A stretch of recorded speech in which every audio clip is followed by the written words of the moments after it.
Hey, what's up everyone? This is Cameron Happy with Underworld Explorers. Today, myself and my buddy Ethan are going to dive a cave we call Jug Hole. I don't dive it very often, so we're going to jump right into this.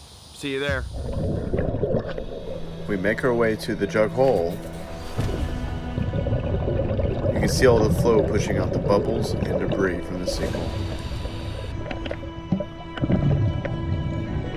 There's my buddy Ethan waiting at the bottom for me.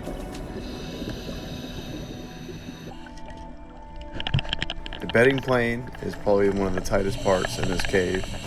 It's not too bad. The only bad thing about it is how high the flow is.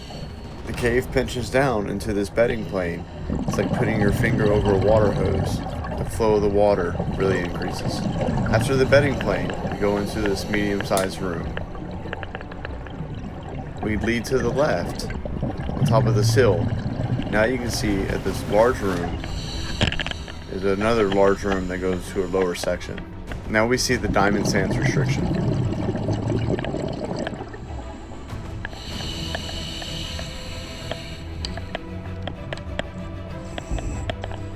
This restriction isn't very small, it's just kind of awkward.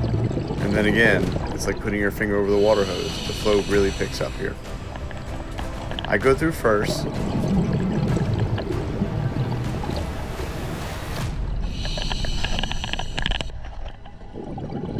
And then I turn around to get a shot of my friend Ethan come through.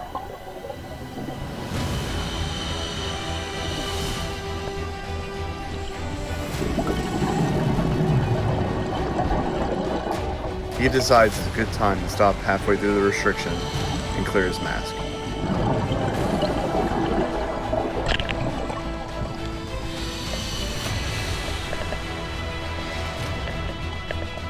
After he gets through the restriction, I lead the way through the cave again. Look how beautiful this conduit is. I think it's really interesting how this cave gets from small to very large, back to small again.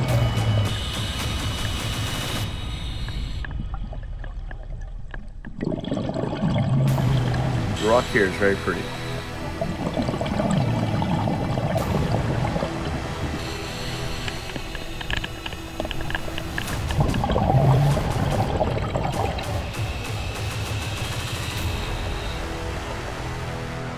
After we make it past the water source tunnel, the flow kind of goes away. As you see, the silt just hangs around for a little bit. Doesn't really go nowhere.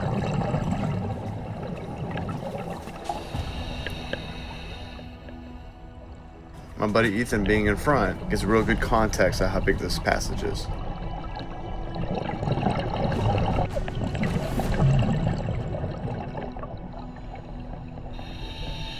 We silted up a little bit, but that's okay.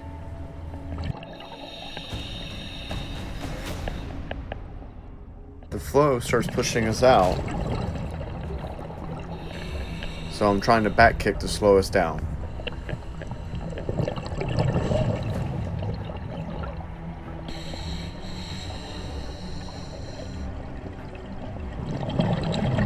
My buddy Ethan gracefully flies by.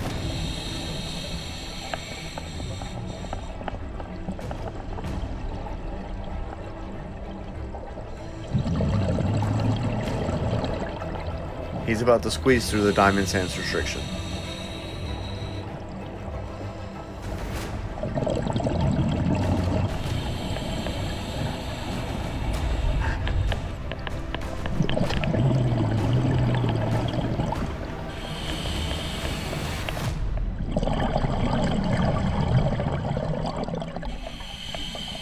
As we make it over the hill, I look back and think, wow, this was a short dive.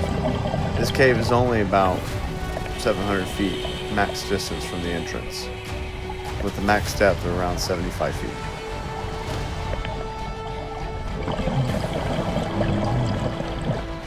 My buddy Ethan is now squeezing through the diamond sands restriction again. See how the silt just follows him? That's how you know the flow is moving pretty good.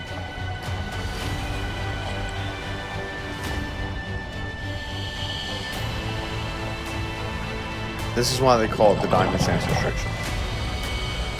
All the coarse sand stays around. while the fine sand gets blown away.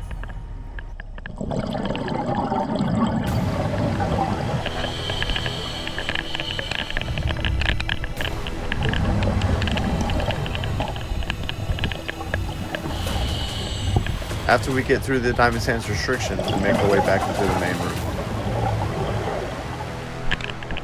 I think this room is really cool.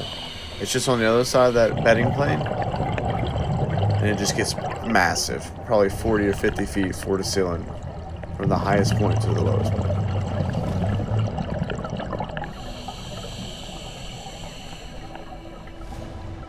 As we hit the corner again, we drop into the bedding plane. You see my buddy Ethan go through the bedding plane right now. The bedding plane's probably 15 inches floor to ceiling. It's not too small.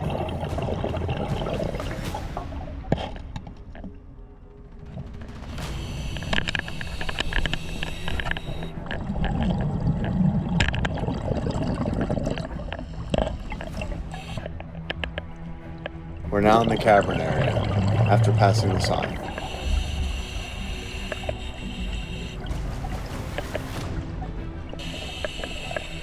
You can see the dim light from the cavern zone shining in.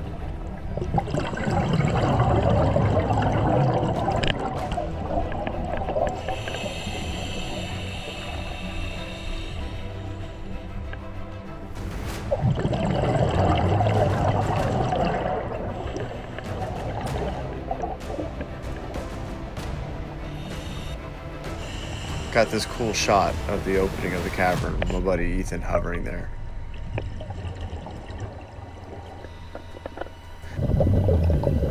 At the top of the cavern, I start searching through the sand. I started finding coins.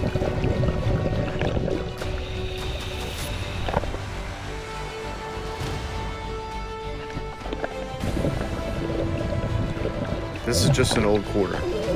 I'm excited to see if these have any value. Woo, that was a fantastic dive. I just got back to Cave Country Dive Shop. Instead of filming outside, it's way too hot. So we're inside Cave Country Dive Shop right now. We found some coins. Let's go show these to the pawn shop guy next door. His name's Kenny. He owns Santa Fe Pond here in High Springs. And it just so happens to be attached to Cave Country Dive Shop. So we're going to go next door and see what he thinks about the coins, see if they're worth anything.